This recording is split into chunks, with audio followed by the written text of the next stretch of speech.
La memoria es la conciencia. Si no hubiese memoria, estaríamos completamente perdidos, sin saber quiénes somos, ni quiénes son quienes nos rodean. Sin saber en qué tiempo vivimos, nos convertiríamos en meros muñecos. Se puede decir casi como regla general que allí, por donde ha pasado una persona, ha aparecido una marca.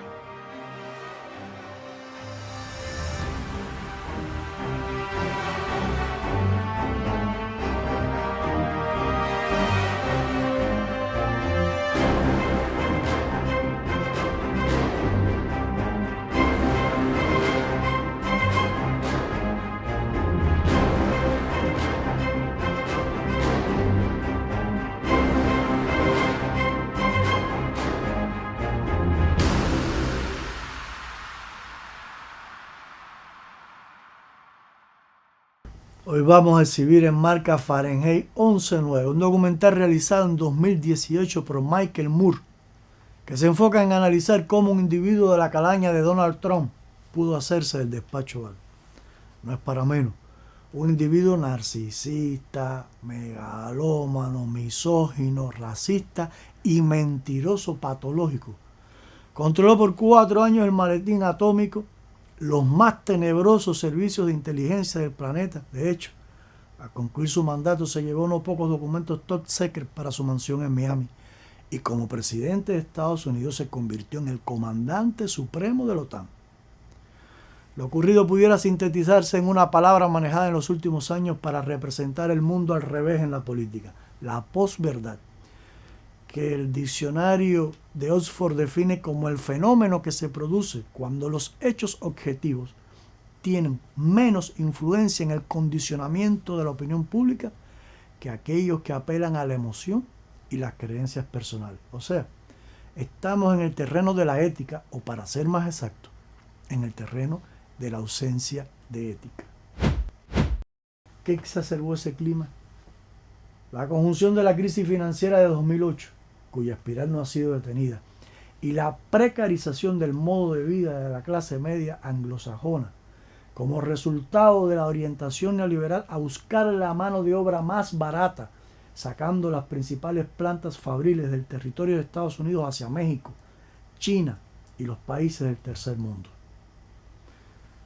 En los 3 últimos lustros se multiplicó la brecha entre ricos y pobres, aunque ese abismo empezó a abrirse hace 5 décadas.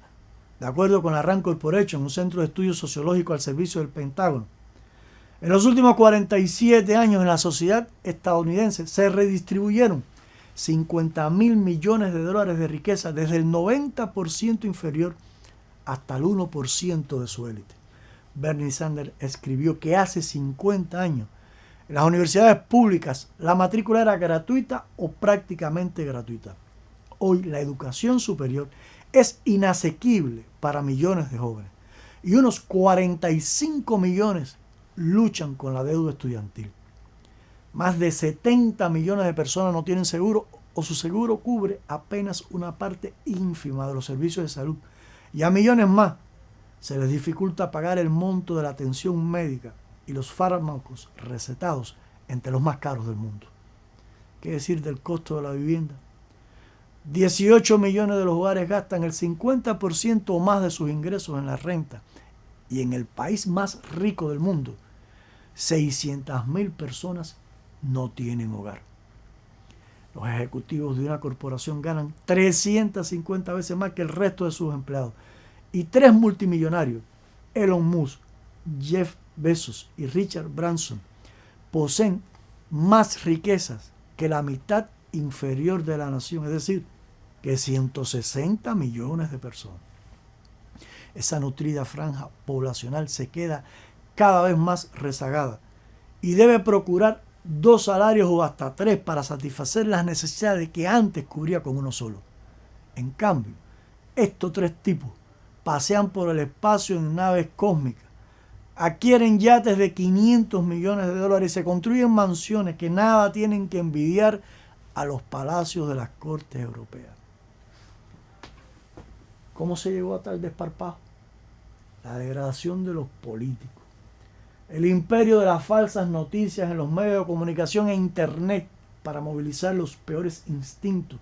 Recuerde que 8 conglomerados controlan lo que ve, escucha y lee todo el globo terráqueo. La corrupción de la integridad intelectual y un relativismo que dinamita el peso del argumento inocularon un cáncer a la democracia burguesa que hizo metástasis y se entronizó una casta neoliberal. Frente a la angustia y el resentimiento, reverdecen la decepción y su primogénita, la indiferencia. Se abren paso el fascismo, el racismo y la xenofobia hasta niveles inimaginables hace solo una década. Pese a todo, entre una parte de la masa castigada se produce un despertar de conciencia y crecientes segmentos juveniles comienzan a preguntarse si es el capitalismo el modelo de desarrollo social adecuado. Le aseguro que en las próximas 2 horas su mente bullirá frente a las revelaciones de una larga espiral cuesta abajo que culminó con el engendro Trump en la Casa Blanca.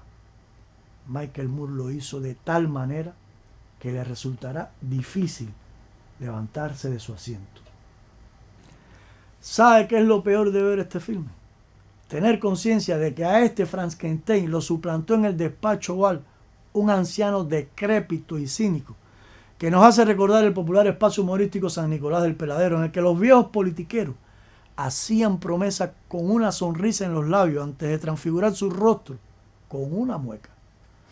Resultado: un estudio de Gallup este miércoles 27 de octubre arrojó que el 56% de la muestra desaprueba la gestión de Joe Biden. Y otra encuestadora, Morning Consult, divulgó que el 71% de sus encuestados considera que Estados Unidos va en la dirección equivocada. El 70% de los republicanos, estamos hablando de más de 50 millones de personas, cree que Biden no es el presidente legítimo de Estados Unidos. Y Trump ya dejó entrever que pudiera volver a postularse. Sus votantes, dispuestos a tomar las armas, creen que se avecina una guerra civil. ¿Qué cree usted? Es menester proceder no solo por razones de conveniencia y por el espíritu del siglo, sino principalmente por la razón y la conciencia, aún contra el espíritu del siglo y de la conveniencia. José de la Luz y Caballero. Aquí estuvimos un día, vivos. Estuvimos aquí.